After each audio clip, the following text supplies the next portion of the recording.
some great speakers that I would love to introduce to everyone who's joined us today. I'm going to start with Dan Storck. He's our Mount Vernon District Supervisor, and he began his first term on the Fairfax County Board of Supervisors on January 1st, 2016.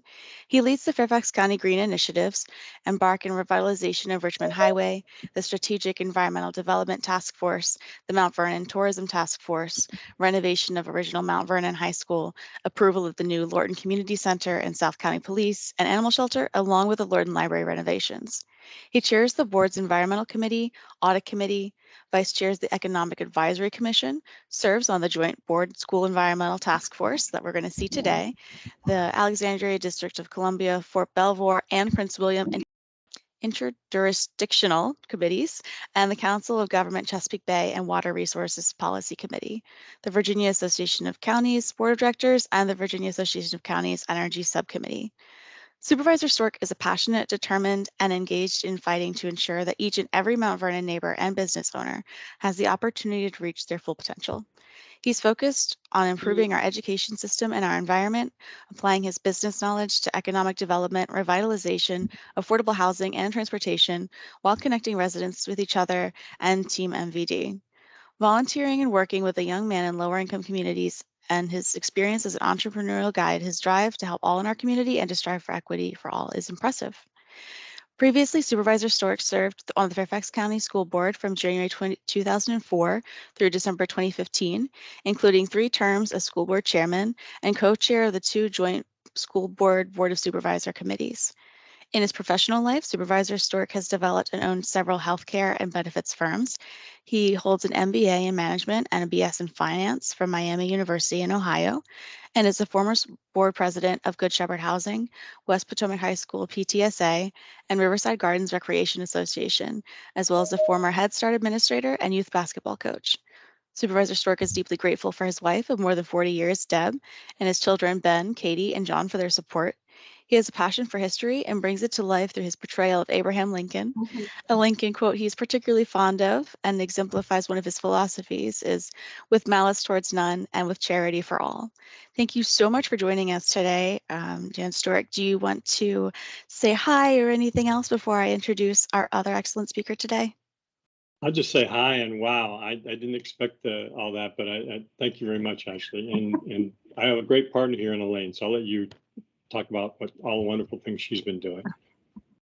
I will. You know, you've both been doing incredible things, so choosing which incredible things to talk about is always challenging. Well, as a career educator and as my friend, Elaine Tholen has spent over 30 years in science education, environmental education, and environmental management. She's a proven track record in starting new, innovative programs in large organizations, and many of these programs are award-winning. After serving as a science and outdoor education resource teacher for Centerville Elementary School and Marshall High School, Tholen was the program manager of the Fairfax County Public Schools Get to Green program. This district-wide pre-K-12 program promotes environmental stewardship among students and staff. She also coordinated efforts across instruction, facilities, food and nutrition, and more to streamline procedures and to support schools to implement professional development programs for teachers and administrators. She managed the district sustainability team and led FCPS to have a nationally acclaimed Green School program, which now operates in over 150 schools. From 2017 to 2020, she served as the Director and Treasurer for the Northern Virginia Soil and Water Conservation District Board. She also served with statewide soil and water conservation districts to promote education programs statewide and train district employees across the state in environmental education techniques and resources. She's also the co-founder of Nova Outside and has co-chaired their signature event, the Student Environmental Action Showcase, for 9 years. This event is hosted in collaboration with George Mason University and over 30 other partners to allow nearly 700 regional students and their teachers to showcase their work, present ideas in environmental science, and to speak with policy leaders and elected officials about green careers. She's also on the leadership board for the Virginia Association of Environmental Education and assisted the Virginia No Child Left Inside Coalition to improve state education policy for science and environmental education. She's a firm believer in passion and leadership potential within every person. With her passion for inspiring young people, she's currently advising organizations and educational innovations to promote student environmental steward and civic engagement. Prior to her work with FCPS, she worked for 10 years for SAIC, managing a staff focused on large-scale environmental cleanups for the U.S. Department of Energy. She also worked for Wall Street firm in Manhattan and Tokyo in systems integration and program management. She has a BS in science education from the University of Wisconsin-Madison and taught middle school and high school field biology, life sciences, chemistry, and physical sciences. She also holds an MBA from the University of Maryland Park. She's currently a certified Virginia middle school science teacher and has a long list of awards for her volunteer and professional work in conservation landscaping and environmental education. She and her husband, Jim, have been residents of Dranesville for the past 25 years, and in addition to working for FCPS, she's been a parent and PTA officer in several schools. Her sons, successful products of Fairfax County High Schools, graduated from Thomas Jefferson High School for Science and Technology and Langley High School. In their spare time, the Tholens can be found traveling, hiking, working in their native plant garden, or kayaking. Thank you very much for joining us, Elaine. Anything that you'd like to say before we jump in with your presentation? Well, that was quite a history. I think the only thing missing on that is my 3 years on the school board, which is the most recent endeavors. So, started on the school board in January of 2020, and cannot believe we're entering, into the 3rd year at this point. So, but been thrilled to, in this capacity, work closely with Supervisor Storck on these joint environmental goals. So we want to tell you all about them today. Alrighty, so with that, let me start sharing our presentation for today. Thank you, Ashley. Thank you very much. And I'm going to kick it off briefly, and then Elaine, and we're going to kind of alternate kind of presenting and talking about different pieces of what we've been doing. And I'm going to start really with the Joint Environmental Task Force, which we formed in 2019. It really was formed by Karen Corbett-Sanders and Sharon Bolova, who were both chairs at the time of the respective boards. And our mission really is to join the political and administrative capabilities of the county and the school system to proactively address climate change and environmental sustainability. Joint Environmental Task Force, or JET, produced its final report in the fall of 2020 and was disbanded in January of 2022. Not to say that we're not very much still involved, but I wanted to mention the people that were part of that, because we all know that folks work very, very hard to put these things together, and it's really a product of a large group of individuals, not only staff members but also community members.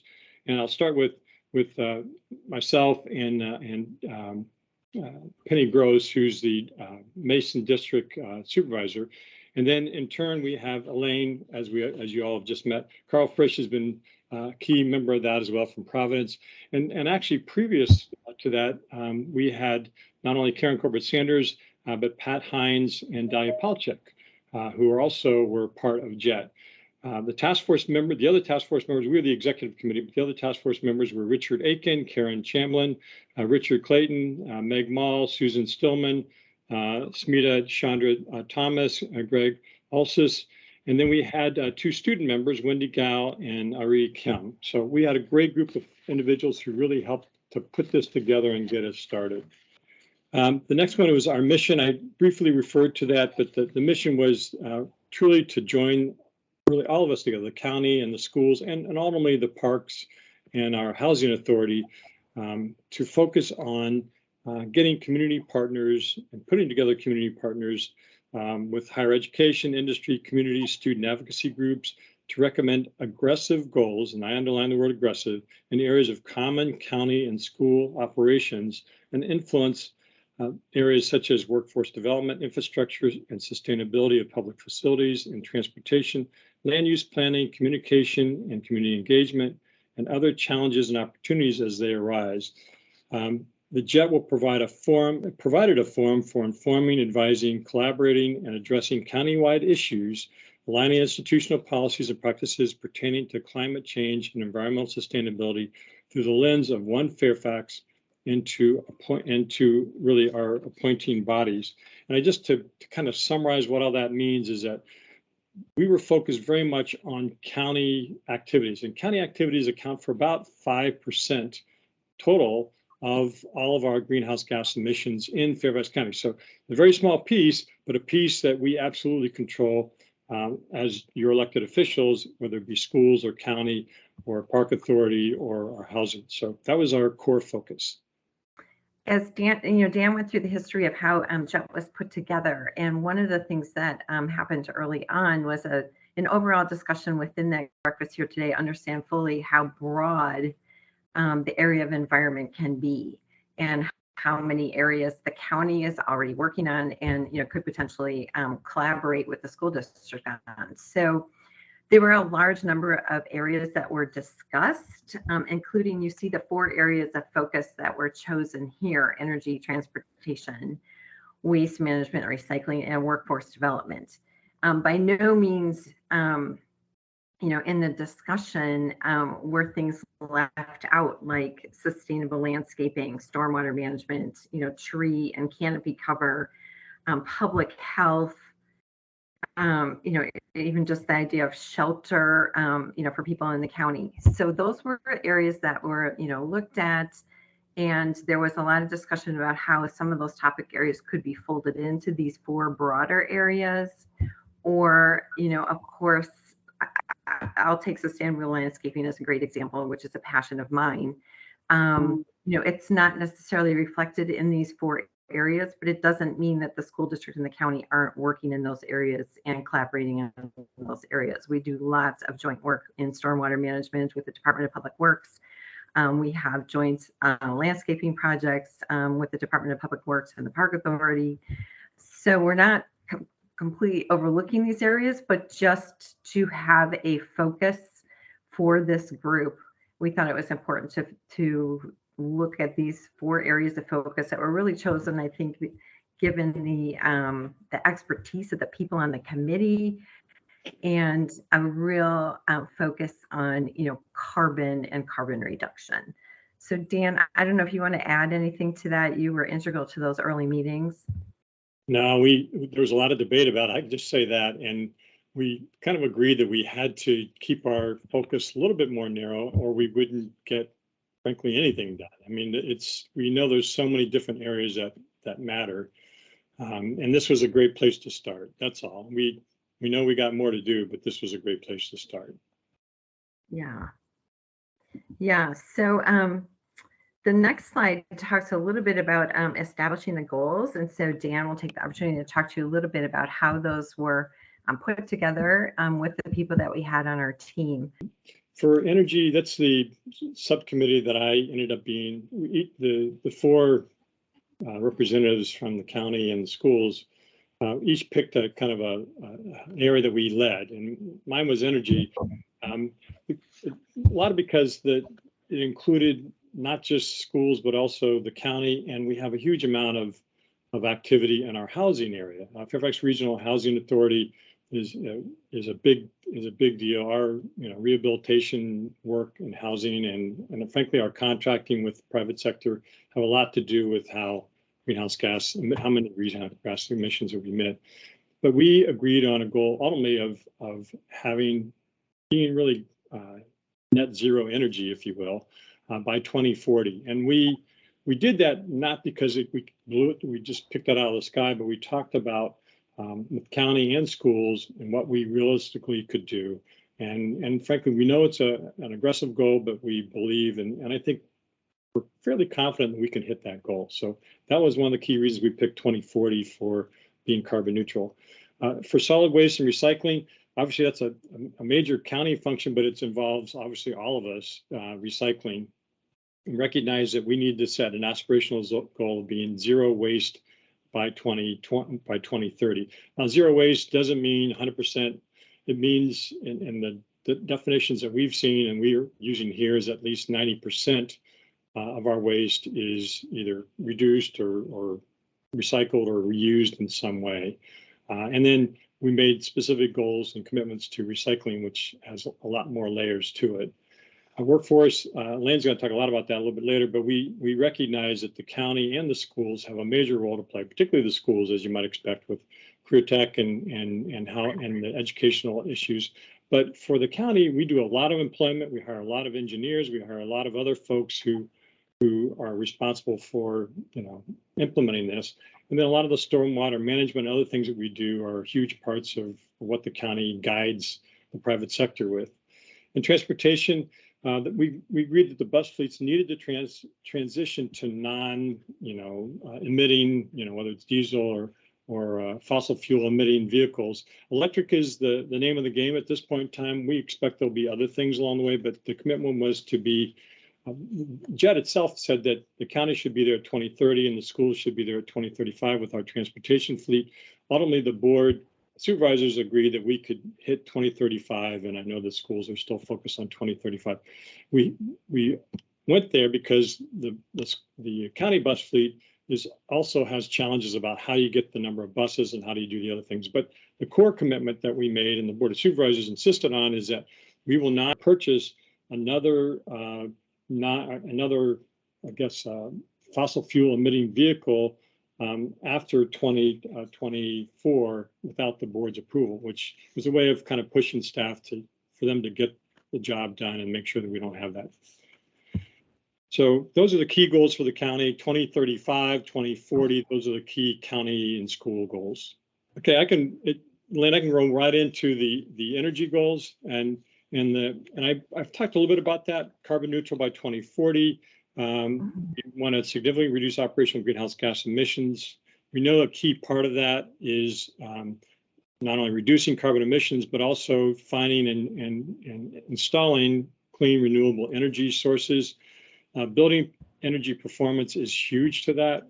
Everything I've ever read talks about it being about 40% of the carbon emissions. So we know we have to tackle that hard. And we need to ensure that all new buildings and major renovations, beginning and with the planning and design work that we're doing, frankly, right now, meets net zero standards. It's a challenge. It's a big challenge because most of the traditional folks out there that are doing construction don't have those tools and are still learning those tools of how best to do that. The most important part of that we've identified is, frankly, energy efficiency, period. We expect to get 50% of our greenhouse gas emission reductions strictly from energy efficiency, using less to do the same thing, more or less. And that is the key. The other 50% to get us to, again, 100% is going to come from non-fossil fuel energy sources. And we want those sources to be in Fairfax County as much as possible. I know other counties, other organizations have made deals to purchase solar power and to help that be part of their greenhouse goals. But the county itself and the schools themselves have identified that we want to try to generate that energy ourselves. And again, we may have to purchase some, or we may have to do that as some kind of a tool to get us to that 100%, but that's not our focus. We want to try to focus on ourselves. And in 2040, we know is a realistic goal. We're already kind of off to a good start with that. But those emission reductions are key. That energy efficiency is key. Our interim goal, we decided we don't want to just say, okay, 2040 and everything will be wonderful. We know that we have to have interim goals to work towards and to base our success metrics on. And 2030 was that interim goal. And so we, in essence, said by 2030, we have to achieve half of what we expect to achieve by 2040. So we're looking for at least 25% of the county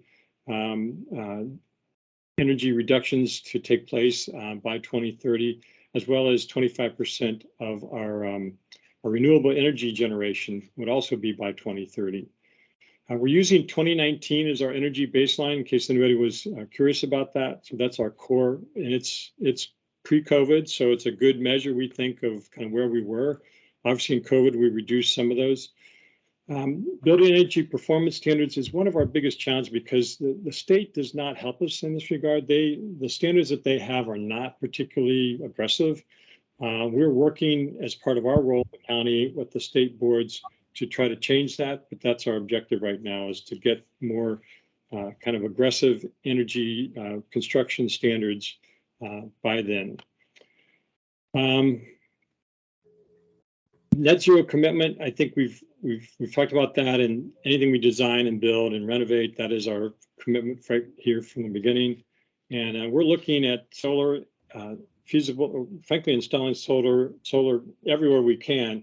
right now the county has 11 projects in construction, 11 solar projects in construction, and we have 15 in design that will include a solar photovoltaic infrastructure. So we're on our way as a county, and we know decreasing energy use. We have had a number of projects already that we've implemented that have 37 projects that have achieved LEED certification. And we have 5 in construction that are tracking to LEED Gold and 1 tracking to LEED Platinum.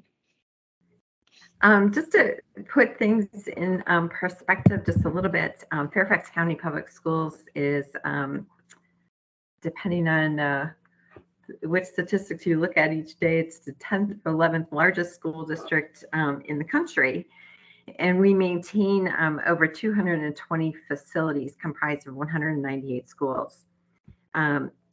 The energy use efficiencies to date have been achieved through our renovations and improvement of facilities, HVAC upgrades. We did considerable work on our HVAC systems during COVID with some monies that we received from the state to improve ventilation. We also have a number of operational improvements and then behavioral changes by staff and students. And this is something we've been working on for quite some time. So using the baseline of 2019, it doesn't help us as much as we would like in achieving our percentages, and that we've been working on this for a while. So we have significantly reduced our energy use through efficiencies over the years, and we'll continue to do that. As a result of that work over the years, we have about 184 of our schools which historically have earned the Energy Star certification since 2009. So we have been hard at work at this for a while. We're currently participating in a Better Buildings Challenge, which is committed to achieve a 20% reduction in our energy use by 2023.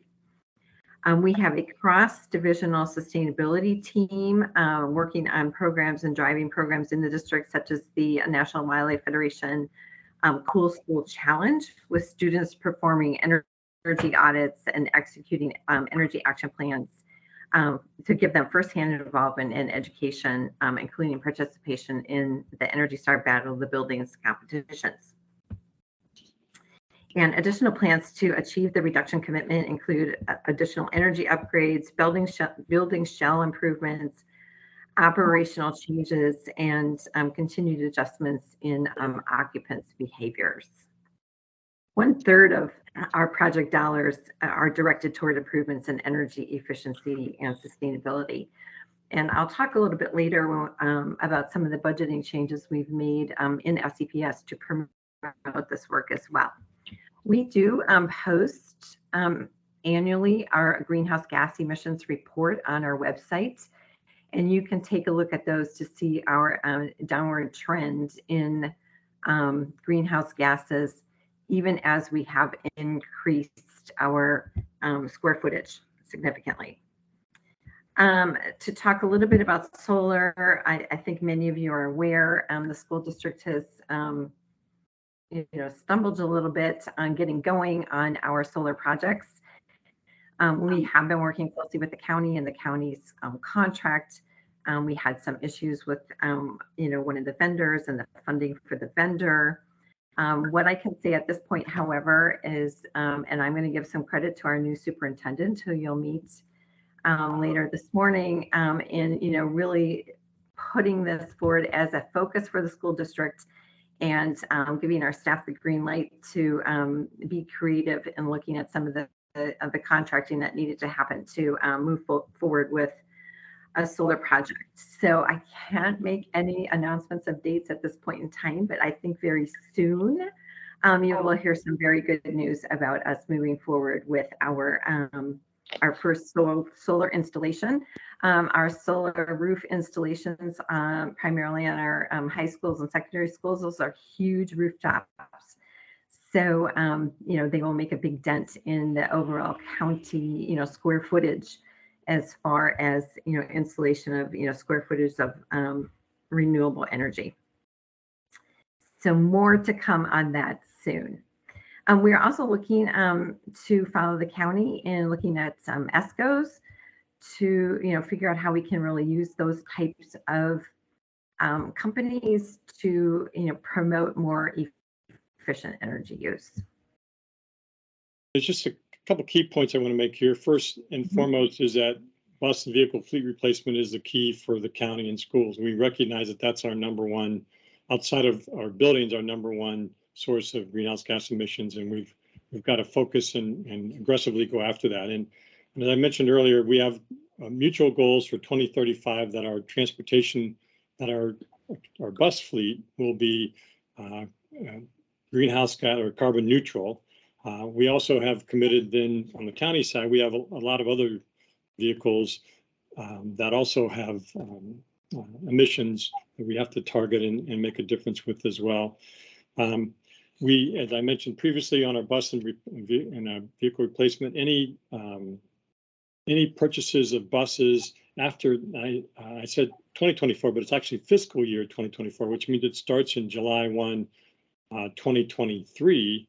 The staff will have to have permission of the board to purchase a non-carbon emitting vehicle, a bus vehicle.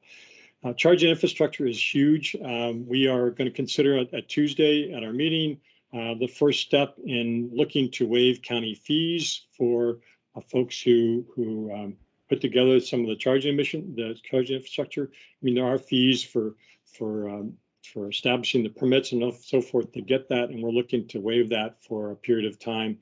And we'll be looking at that and probably making a decision on that sometime in the next couple months at the most. We know that right now is developing that plan, but the key is the HOAs, the health, the housing associations and the civic associations to, if you will, persuade them and encourage them to do that. If you live in a single family home, yeah, you can do that for yourself. But if you live in a neighborhood, which with an HOA or CA, you may have restrictions on what you can and can't do. And we're looking to encourage and waive some of the clean fuels in general. We have a plan to obviously to move all of our vehicles to non-carbon emitting vehicles.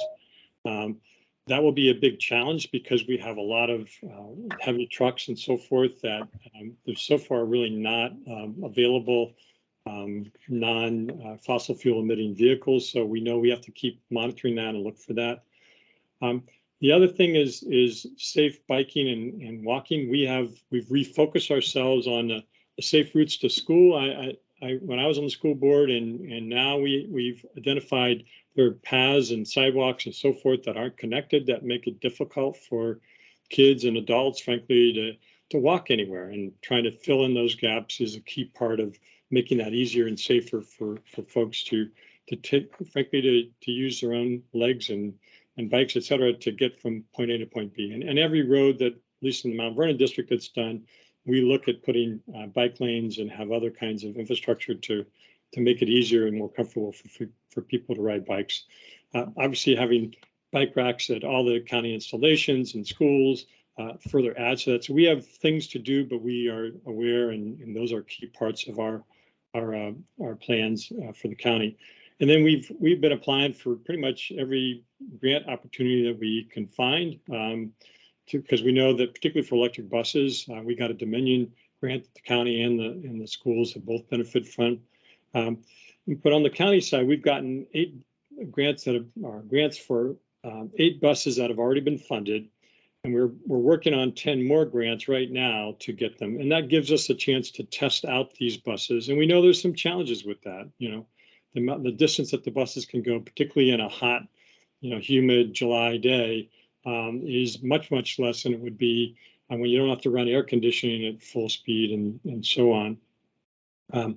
We committed and frankly the board ordered the staff to only purchase eligible county fuel vehicles as electric vehicles, which means really all of our passenger vehicles are now electric. And again, if they want to buy something that's not electric, they have to come see us. But we've also purchased 4 light and heavy duty trucks to test that out and identify how that works and to make sure that it can work within what we do.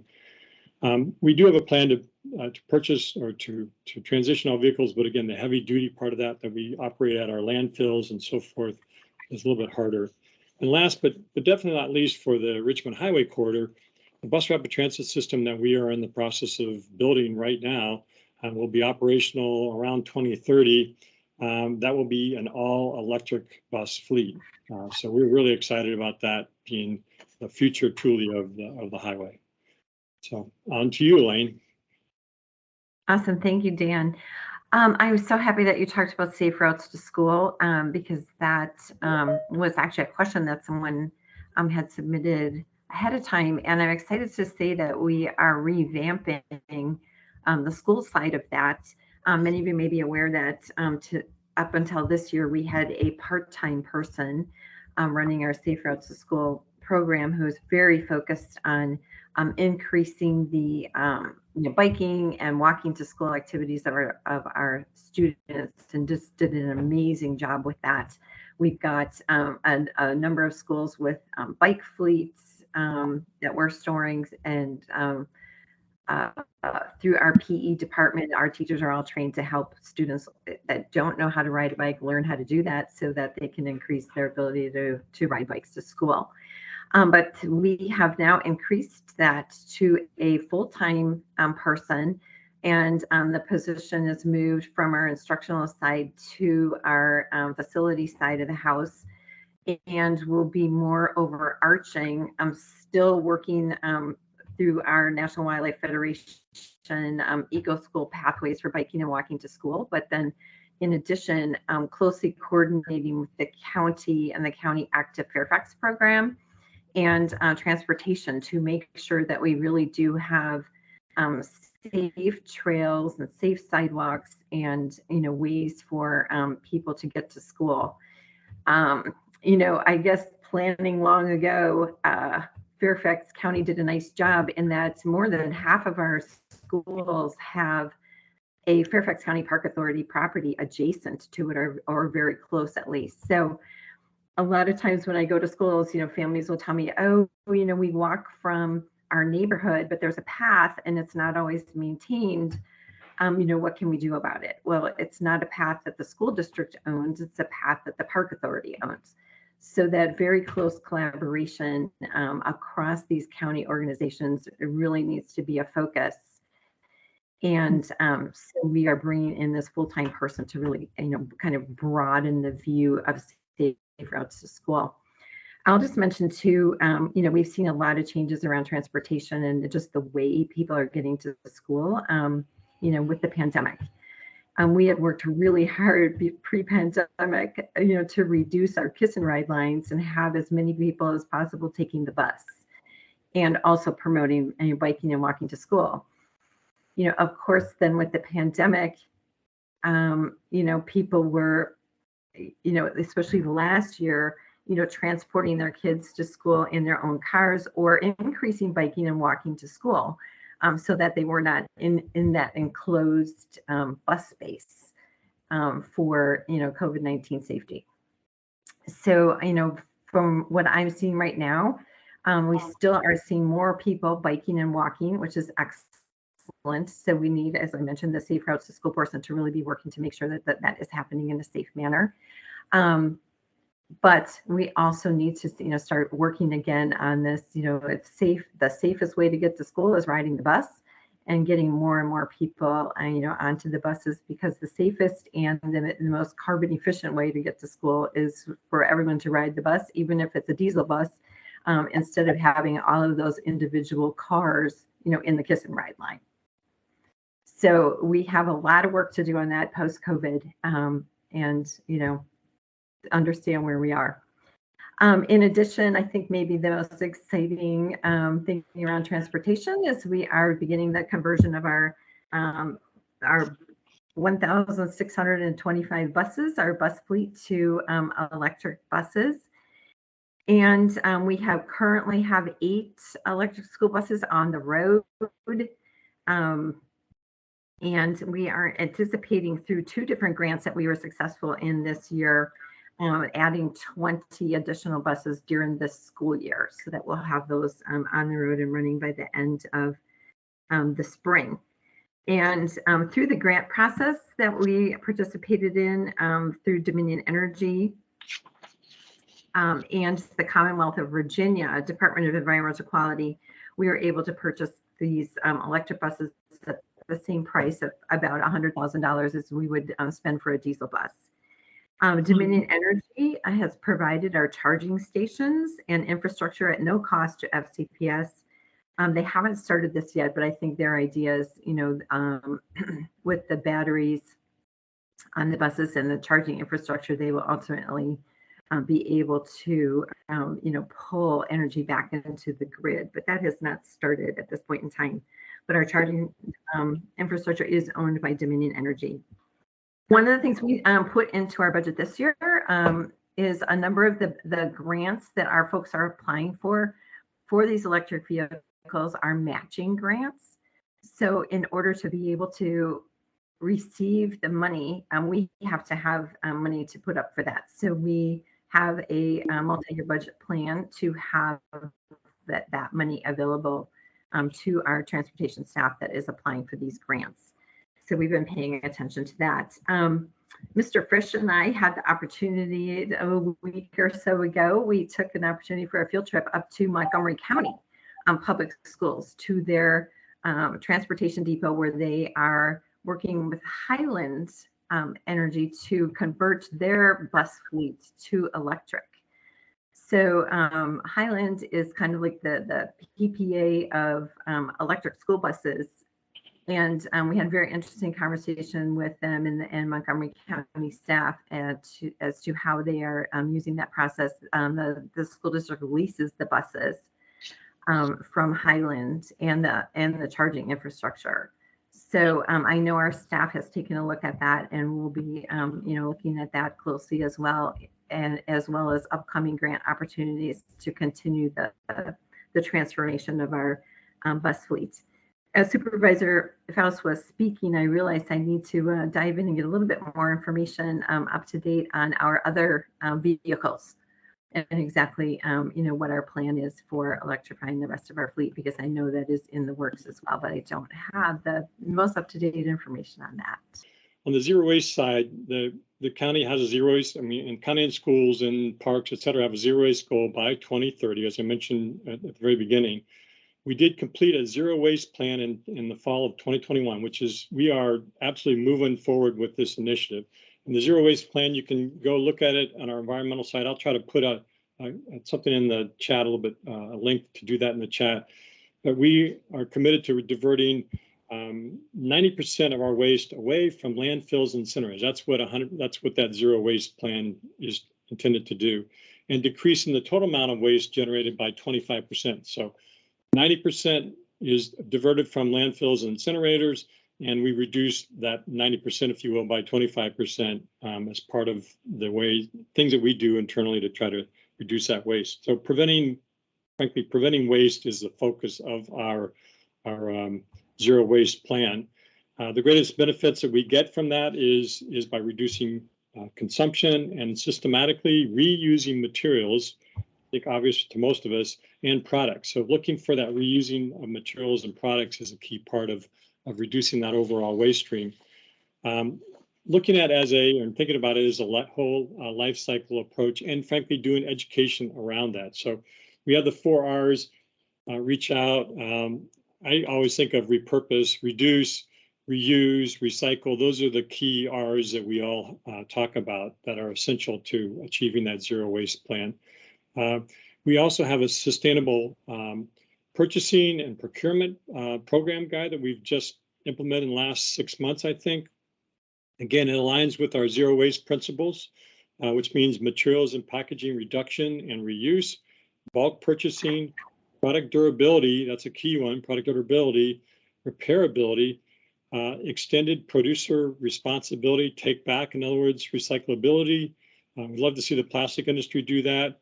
And prioritizing suppliers that minimize or eliminate waste during the manufacturing, integrate recycled content into their products, as well as support a circular economy. So the plan outlines 24 priority waste prevention and reduction strategies, as well as implementation of mechanisms to ensure that we track our progress. So if we're not measuring it, it's kind of vapor it's kind of noise, if you will. If we don't have measures, don't have ways of ensuring that we're actually going to achieve that.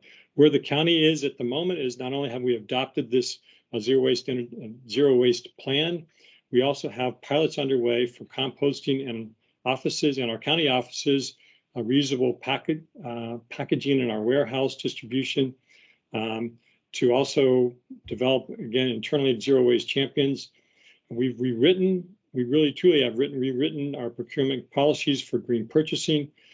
County buildings and our farmers market are recycling food waste, which if you've got food waste and you don't have your own way of recycling that at home, then bring it to a farmer's market and you can recycle it there. I know that in our office, we've been doing that for more than 2 years. So, and the plastic bag fee, something that I think we're particularly pleased, and it's made a significant difference already in the money that we do collect from people who choose to purchase that we're using for litter prevention and other education to reduce. And finally, our glass recycling, a program that's been very, very successful. I have a container right out here in my parking lot it's filled twice a week, and there's always people out there. Instead of just making it road aggregates, which is where we started, you crush the glass up, use it in road aggregate. We now have one of the largest glass companies in the country in Virginia that's purchasing our glass and using that or recycling that glass as part of their glass product. So very, very pleased with how far we've come with that. I don't have a lot to add on the waste front. I think this is one of the areas where our county and our school district staff are doing the best collaboration. We have been working together even before we started JET in this area, quite successfully. So that has continued. So the school district is completely on board with all of the things that Supervisor Storck was talking about. In addition, though, I'm super excited to tell you that this past summer, our instructional services group convened some teachers and put together what we call project-based learning lessons on zero waste for all grade levels. So then those can be infused into our curriculum resources, and teachers can have teams of students developing plans for their particular school for waste reduction. We do have, and I'll show you this a little bit later too in our budgets, the intention to add an additional person to our central office staff to focus primarily on zero waste.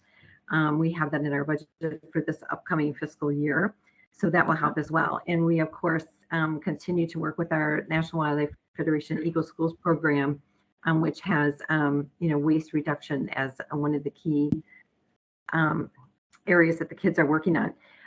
We got a big hit again with the pandemic. Our cafeterias, of course, are huge waste streams for us. And over the past 2 years, the USDA has been paying for lunches for all of our students. And so those materials that were coming in, with protections with COVID-19, they were heavily packaged. To be honest with you, I would go into cafeterias to, just help out in the schools, and I just had to put my blinders on because we had made so much progress pre-COVID around reducing our cafeteria waste. But I have to say already this year, just the first couple of weeks being into the schools, I've seen a rejuvenation of our food share programs where we are getting out to food banks, unopened food materials instead of having those go into the waste stream. Our recycling programs are starting up again, and our compostable lunch trays are back. Thank goodness. So, we're making some progress there, and I have a focus to do much more over the next year or so. Dan and Elaine are doing a fine job with the presentation. There's a lot of great work happening. There's a lot of work left to be done, and everybody in the room today is going to be part of that. So I don't want to delay the discussion from happening today. And that's all you need to hear from me. There's far more interesting nuggets of information being shared in the presentation. Suffice it to say, lots of great work being done, lots more still to come. And Karl was a key part of the JET and what we put together, and I've had it adopted. So I think it's important to acknowledge that too, Karl. So thank you very much for everything you've been. I mean, we've had a great team of of Karl and Elaine and Penny and myself that really helped to drive this with some amazing community members as well. Including some wonderful students who I'm still in touch with. So that's pretty great. Yeah. Yeah. Always amazing students. Thank you, Karl. Thanks for your support. I'll continue to watch and listen. All right. So I am so excited about the progress that we've made on the workforce side of this. We have a crack team in our career and technical education department, and they jumped right on board with us. And they were focusing very much on experiences for students. So, internships, work-based experiences, even before we came to them and said, hey, we really want to have you focus some on the green workforce. Some of these folks I've been working with, during my time with FCPS for years anyway. So they jumped right in with us and are doing some very exciting things, coordinating with our solar vendors. They're planning a solar expo with Sun Tribe in October, so very soon, for students who are attending our Edison Academy and looking at some of, and involved in some of those specialized trade courses.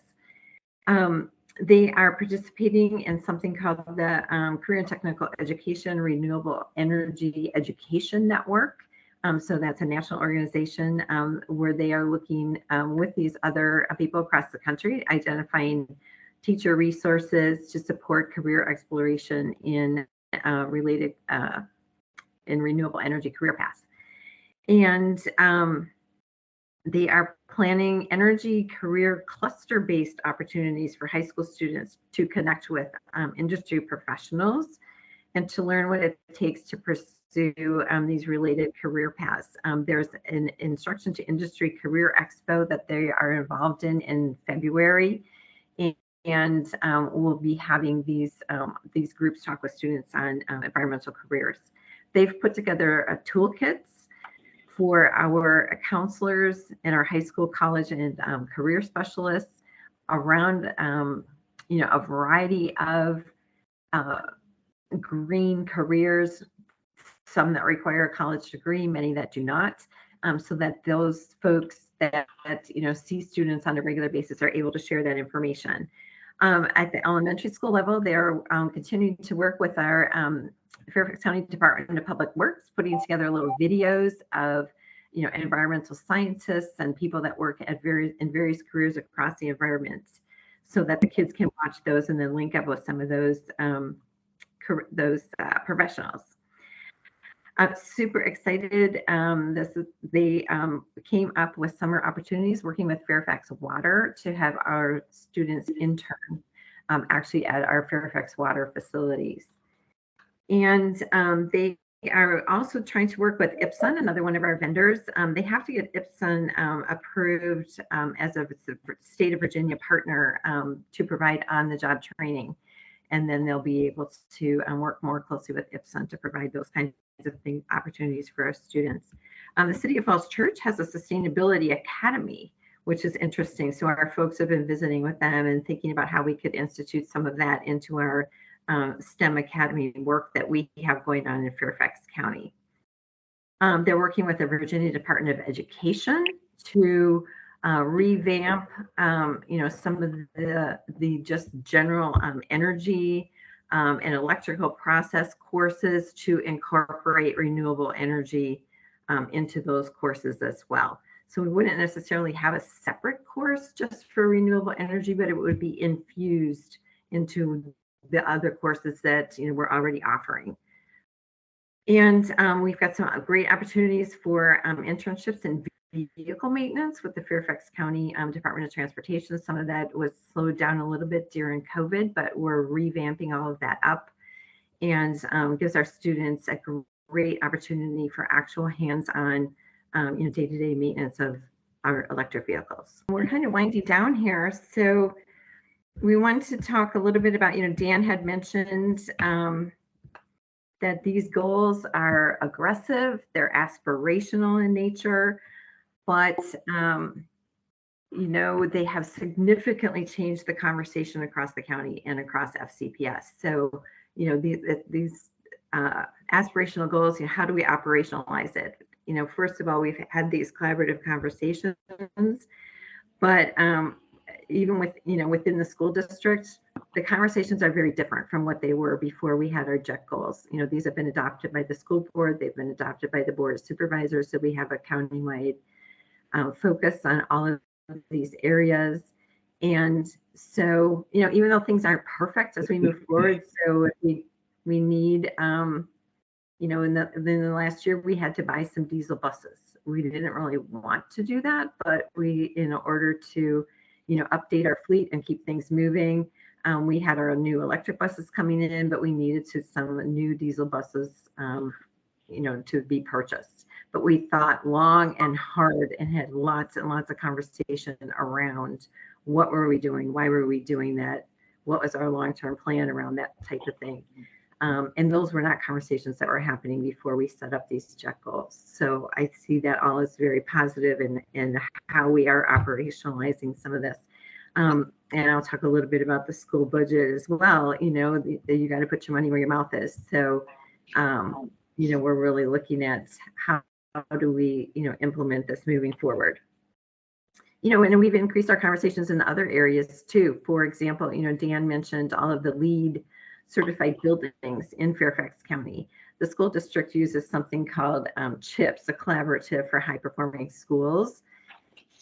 And that's something where we've sort of had a little checklist and, are we kind of following along with these, sustainability efforts under CHIPS?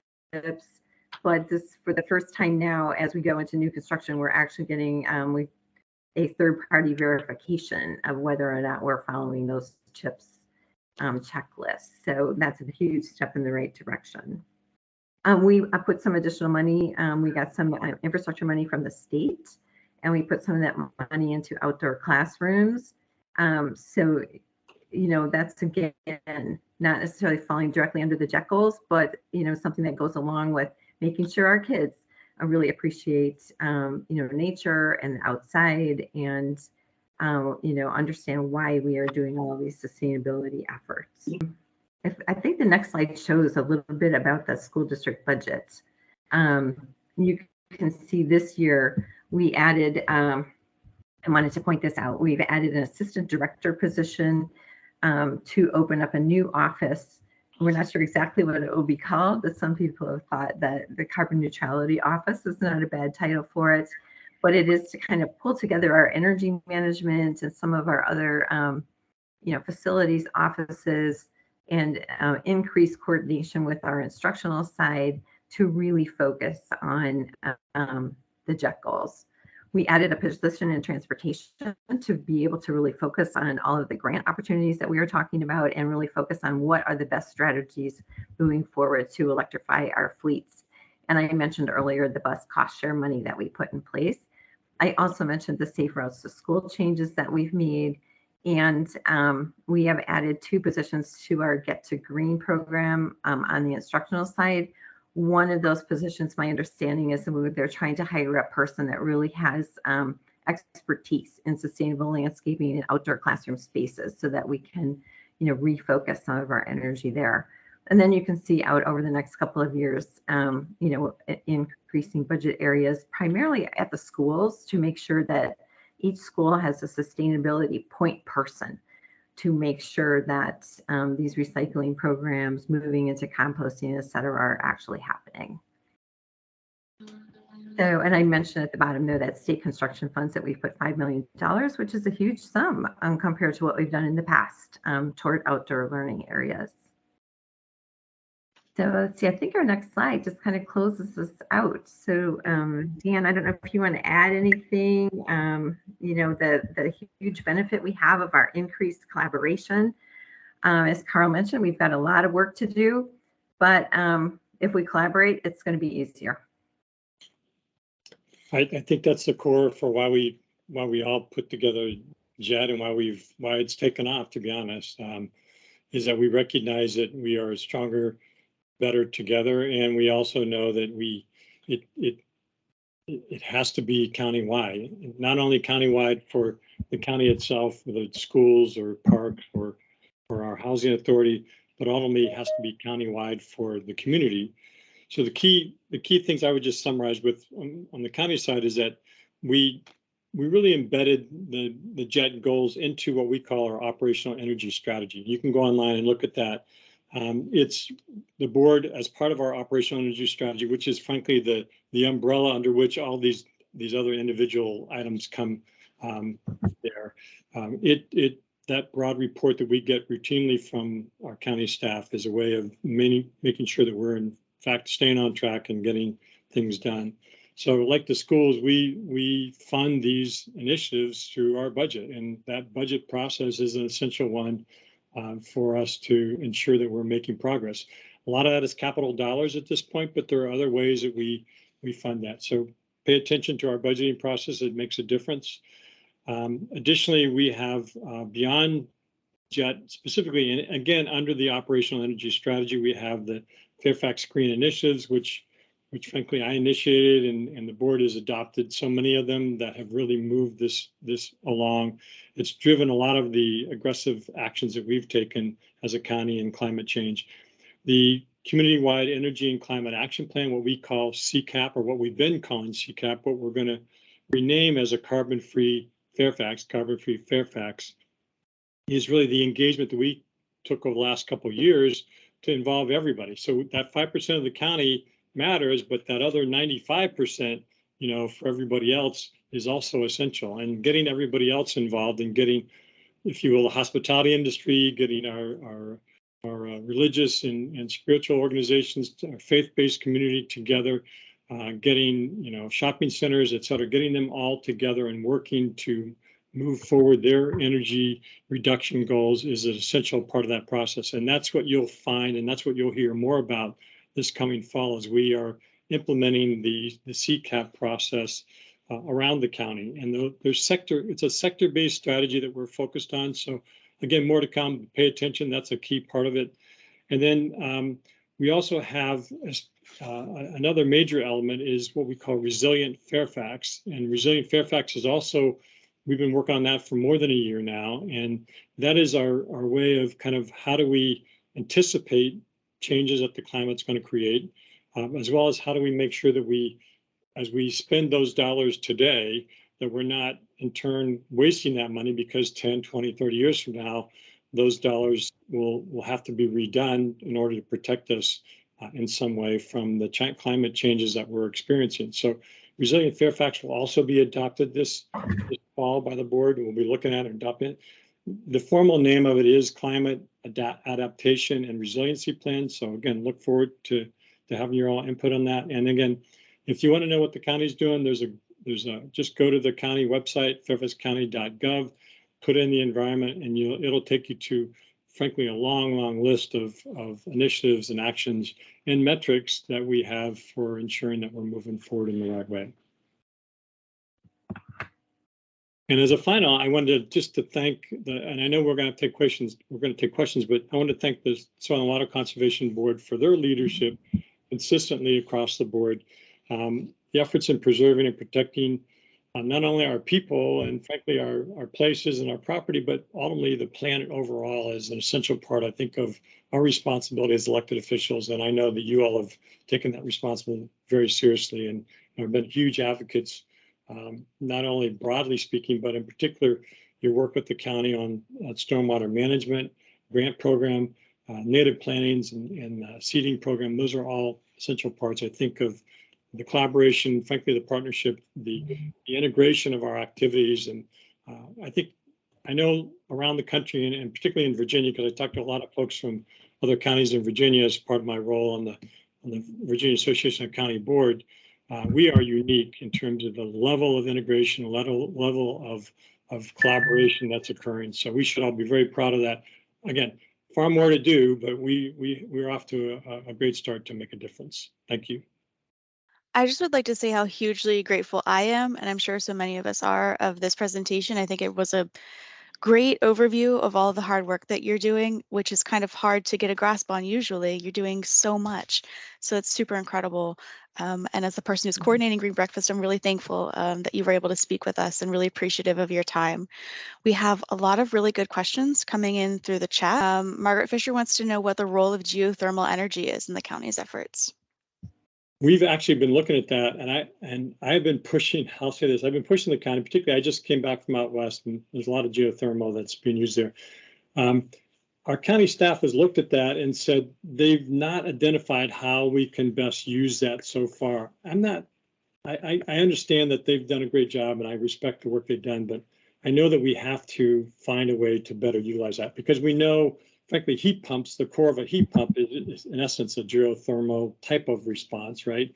And we know that that's the opportunity, particularly for community-based versions of that. HOAs maybe are a great way of doing that. You could sink a well and afford to sink a well and get even better results, efficiency results from your heat pumps if you have that.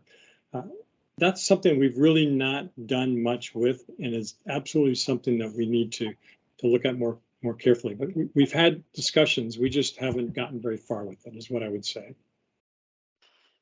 I can tell you on the school side, whenever we are doing a renovation or new construction, we do look at geothermal as a possibility for the heating and cooling. And Mason Crest Elementary School is a geothermal school. And so that's in potentially looking at what building could we make net zero the most quickly, it would be that one.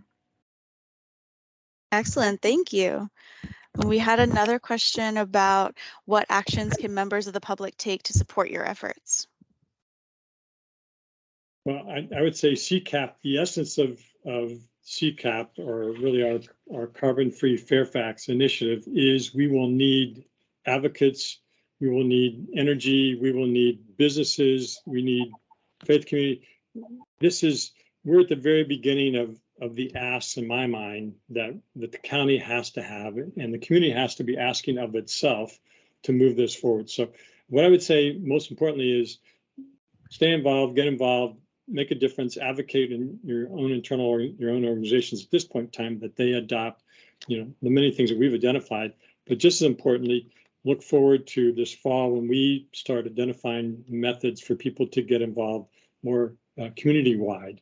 And we absolutely are going to need you. But the carbon-free Fairfax initiatives are going to be sector-based, and particularly if you're in a sector, you work in a sector, we need your leadership with other businesses and other community members that are part of that sector. As far as the way the public can help, just pay attention. And the school board has, through our budget process, we have budget hearings. A number of you that I know are on here have spoken at some of those hearings. It's really important for the board and for the rest of the public to hear that, the kinds of things that we're talking about are priorities for people in Fairfax County. Believe it or not, we're talking to this audience, we do get pushback, on this work, and that, it's not a good use of funds, et cetera, et cetera. So it's very important for your voices to be heard. So, any opportunity that you have for, speaking at our budget hearings, both for the supervisors and the school board, Yes. getting comments in, please do that. Our Get to Green staff, I know a number of you have worked with them in volunteer opportunities and things like that. So, you can always collaborate with them on things like that as well. I'm also, use my newsletter to send out projects. So, for example, some of the invasive management, invasive plants removal projects going on today were advertised in my newsletter. If you need students to help you with projects and things like that, just let us know. And, we can help get that word out. Our students are always looking for service hours. Good point.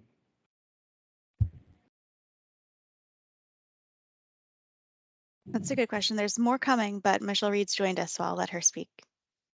Well, thank you, Ashley, and thank you, Ms. Tholen and Supervisor Storck. It's just fabulous to listen to the collaborative work, and no one entity can do this work alone. We're inextricably linked, right? This is a symbiotic biosphere that all of us have to work together. We can't have competing interests. This is work near and dear to my heart, and one of the things I thought I would bring into this space is also the voice of our students.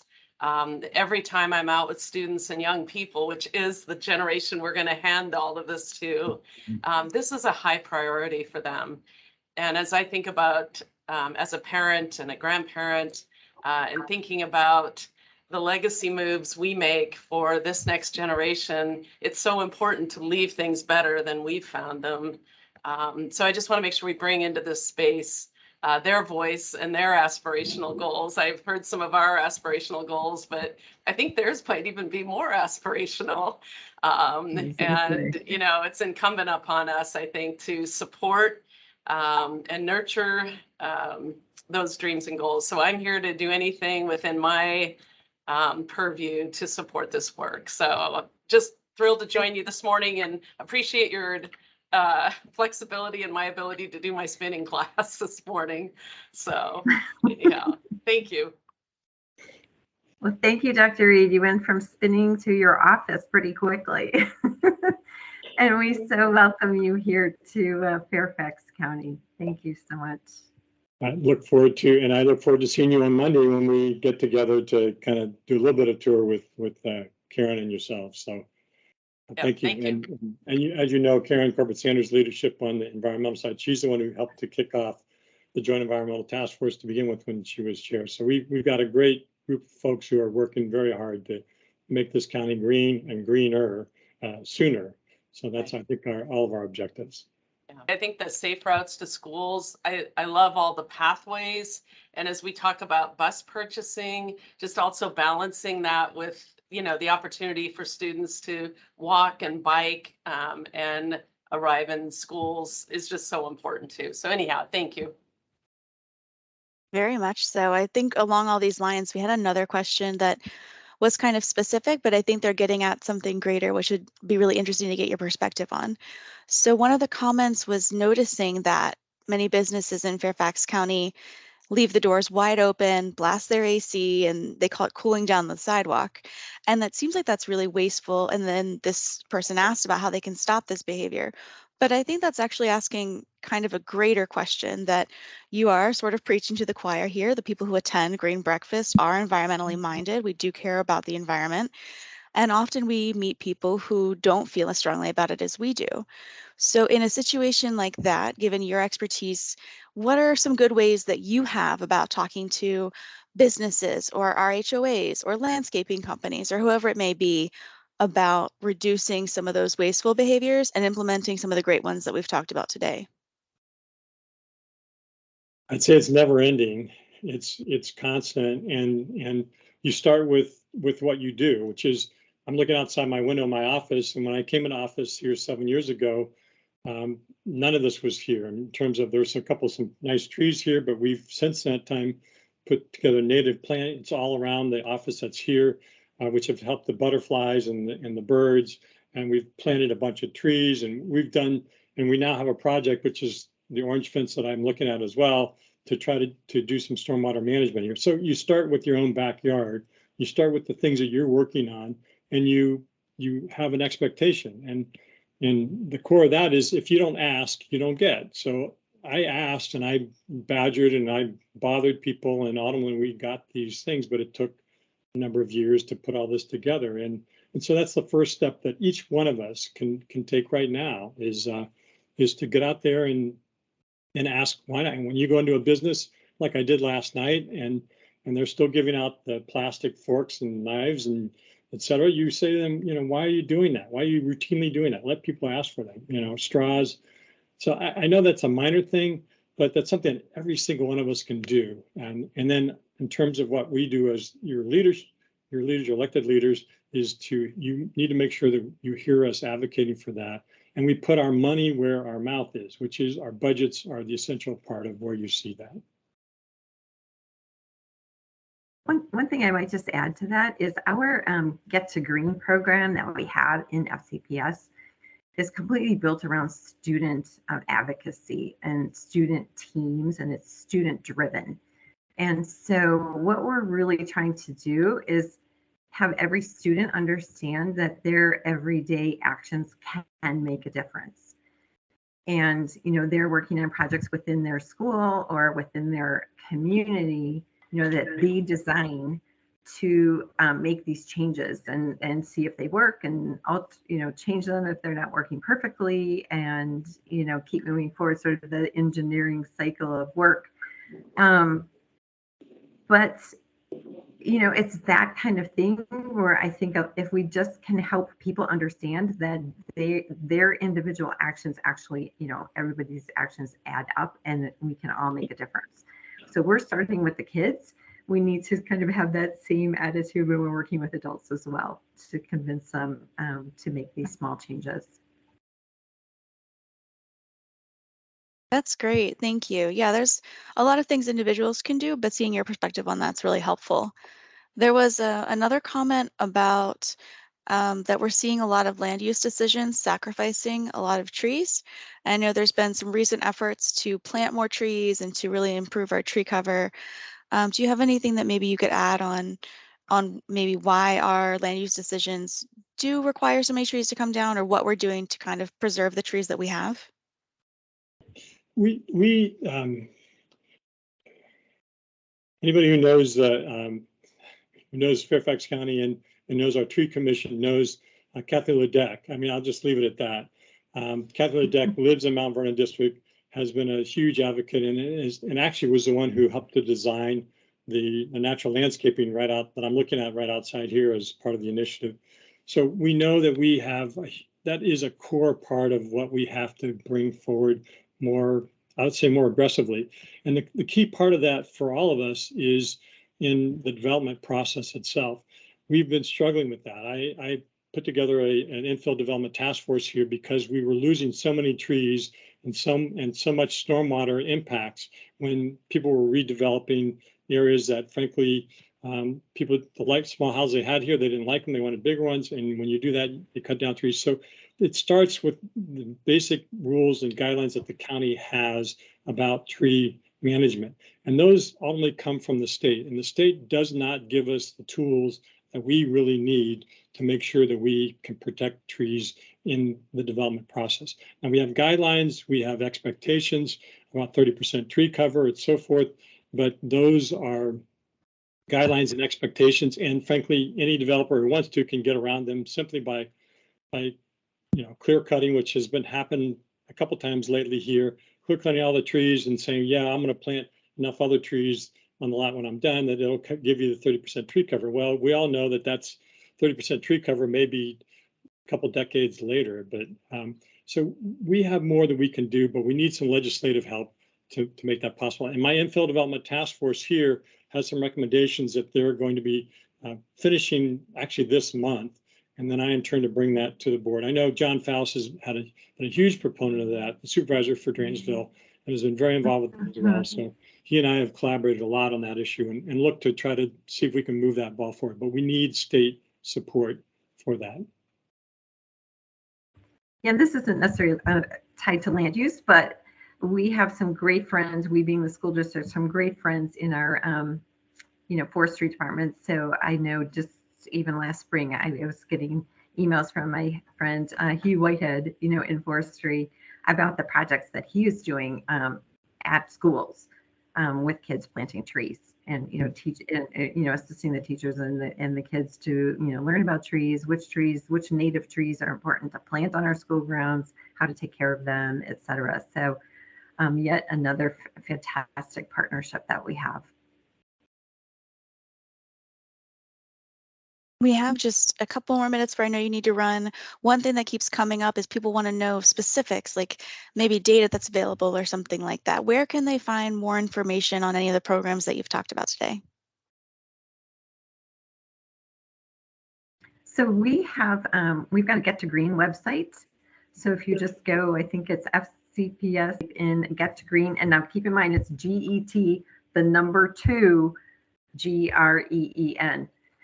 All together in one word. I'll put it in the chat, but you can find out about all of the various programs that we've got going on with our kids, and our CIP, our Capital Improvement Program documentation. We are revamping to make it much more user-friendly, but that has a whole section at the back of it that talks about all of the work that we're doing around the environment as well. So you can take a look at that. I also mentioned earlier our greenhouse gas reports, and those are a wealth of information on our energy management work. But in closing, I just want to thank again Dan Storck and Elaine Tholen and Michelle Reed and everyone else who spoke with us for giving us their time and all of their expertise and speaking with us. I think this was a really engaging green breakfast. And for everyone who attended, I was really glad to have you here.